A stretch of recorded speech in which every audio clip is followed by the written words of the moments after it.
Hi, dear friends. This is Wasima Isra. Hope all is well for you. I am meeting with you today to present to you Psychic Tarot, a book that I love, love, love. And I think if you are a tarot reader or a oracle reader, it would be awesome to have it in your collection because it's a very interesting book.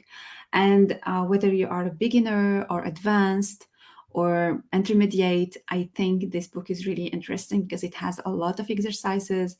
It has a lot of sharing. It's like meeting with a friend and sharing about our passion about tarot. And there are many interesting questions that this book will help you to remember if you are an advanced tarot reader, to remind you of bringing back to your practice. For example, it talks about grounding, about, like the threads of a good reader.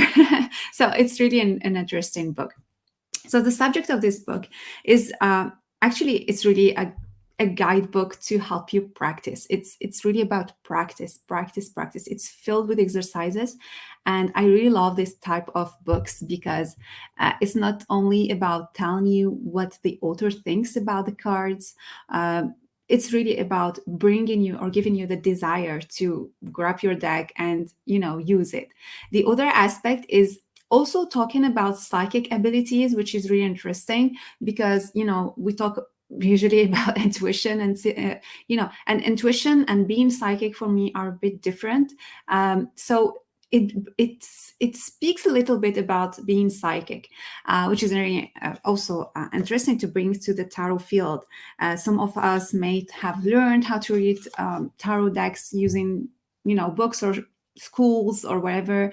Others just have their intuition, and others use their other psychic abilities to read the cards. So the contents, in the contents, you will find different subjects, like going through a little bit through the minor arcanas, the court cards, the major arcanas, talking about our desire to see the unknown and how that brings people to you. Trust insight. It gives some, as I said, some ideas about grounding, the intent, the form, the synchronicity, closure, integration, reading tarot with sight, helpful boundaries, etc. And I need to talk about the end of this book because it's at the end of the book, you will have appendix, which is a self-study guide. It's really interesting because let me share with you just a little bit about these the sentences they talk about. To become a great reader, it's important to practice. This guide includes all the exercises through the book, which is like if you for example, I have read and have used this book last year, and we have used it for a class about learning to read tarot with psychic abilities, something like that. I forgot the name of the course, but it was really interesting course. And it's so as well as corresponding chapters in the book. So it resumes all what you have seen in the book in this appendix. The first one's really interesting. Put away all tarot reference and definitions books. Commit to strengthening your own creative authority through only listening to your perceptions for at least one season, which is really interesting. And then she talks about preparing a study journal by devoting a few pages for each of the 78 cards, so that you can meet them personally. A whole section for the three families, court cards, for suits and the major arcana, and another full section for synchronicities. Note significant insights gained from a card, an exercise, or spread. Record initial thoughts or any intuitive ideas stirred by reading the book, etc. And she goes on and she puts the chapter, if she reminds you of an exercise, she would put the name of the chapter next to it. Anyway, I mean, having something like that at the end of the book, especially of an exercise book, is awesome because after some years of using it, we forget what we read. This is totally normal, and it would be really helpful to have this type of adding things like that at the end of the book as a reminder of the main exercises or the main meditations, for example. It's really interesting. Okay, I wanted to share with you some things also that I have noticed. Okay, there is something interesting I found here. Talking about the art of asking the question, because you know, whether we are a reader for ourselves or for someone else, I really believe that everything is about the question we ask, because the question um, is linked to our own needs, our own vision of the world, our principles, our values, everything. I mean, the question is so important in a reading, because it's like a black box that holds a lot of information within it.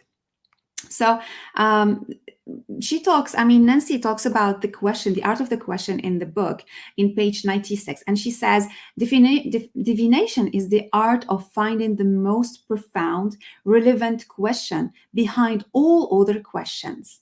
This is awesome. Let's say, for example, you meet a reader and she will tell you, for example, I have this kind of job and I want to change it. What does the card say? I would love to dig deep for this question. For example, okay, you want to change the job. What is your aspiration? What has been holding you in this job for so many years? What is really that you want? Do you have some fears from going to another job? Do you have some fears from showing up your gifts? There are so many things hidden within the question. A great question practically contains the answer itself. This is awesome. Um, the core question is the one that lights up the greatest number of psychic light bulbs, so to speak. It has the greatest power to shine a light on an important issue or idea. The very first question or need for clarification is often the first veil to deeper levels of awareness. The authentic question is surfaced through a process of honest and practical introspection. This is really awesome. So I really like it when, for example, in a reading, we spend like 10 minutes to maybe 30 minutes to dissecate the question. Because the question is just the first layer, and the more you dig deep, you found really the core question.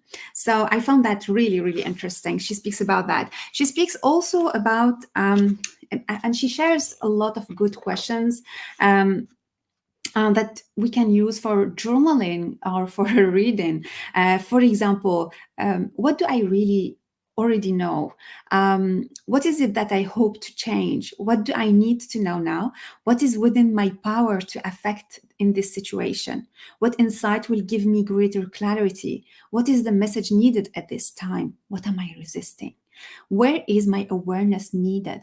Anyway, the book is filled with this type of questions that, let's say, for example, I want to do journaling and I will just open the uh, let's do it. Let's do it for the question of the day. I open the book and I have like boundaries. So the for today, the question is about boundaries, and I read a little bit of her text or wherever, and I will find some cues. For example, like some notes you might find like this. I suggest to my clients that the next full reading be there to 6 months from our last reading, unless we enter a coaching relationship.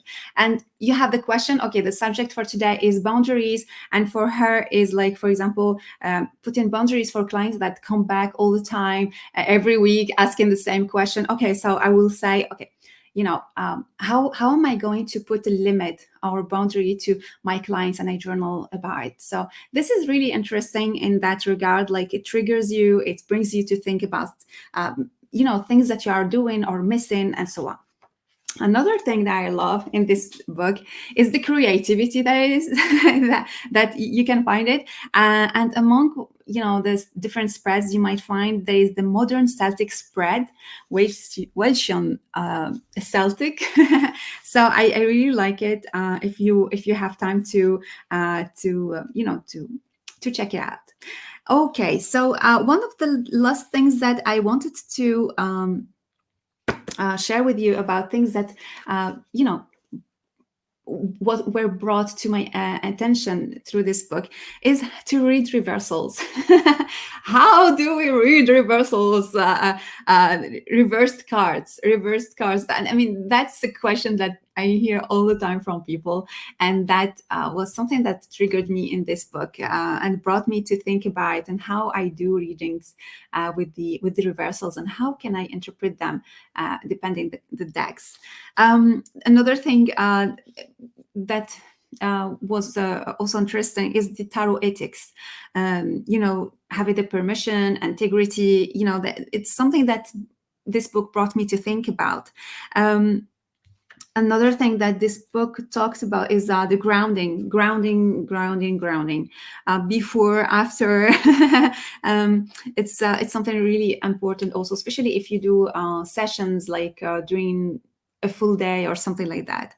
I don't do that anymore. Before, I used to have like some blocks, but now I do like at least like 2 or 3 per day. That's enough. And because I have other work with the core magic, we write books, we create decks, and we deliver decks, we sell decks, and so on. We have courses, and the next one actually is about Egypt, mysteries, initiation to Egyptian mysteries with Normandy Alice. So I have other jobs around always my passion, but having putting a limit to the number of readings, or not readings, but sessions I do during the day is really helpful. And regarding grounding, that's good. So yeah, just checking out if I have forgotten something else. Yeah, so the one important last thing that this book triggered or brought me to think about is the type of reader we are. So it's really important to specify what type of reader you are, or what type of readings you can do with one card. And I might do a review about another book regarding that. But how can we interpret one card in a different way? Maybe regarding, maybe we can describe it. Maybe we can describe the emotion that can come from it. Maybe we can use our psychic abilities. Maybe our intuition. Maybe we can look at the symbols, etc. So there are many different types of readings I have identified that can help students read the cards. And this book, it's really important for me to have a book that brings me to think and opens my creativity. And this book is definitely one of them. So I really thank Nancy Antenucci and Melanie Howard for writing such a book, and for Llewellyn that have published it. I really loved it, and I hope you like it too. Don't forget to subscribe to our YouTube channel, and if you didn't do it, please order my new book, Tarot and Oracle 365-day challenge, and in the journal that comes with it. I think that will be an awesome gift that you can give yourself for this year, in order to get to know your decks, to experience different oracles and different challenges. If you want to, have different exercises and prompts to use your decks, have a look at it. I will leave the link below, and the journal that comes with it. Thank you very much for watching, and I will see you soon with another review. Bye-bye.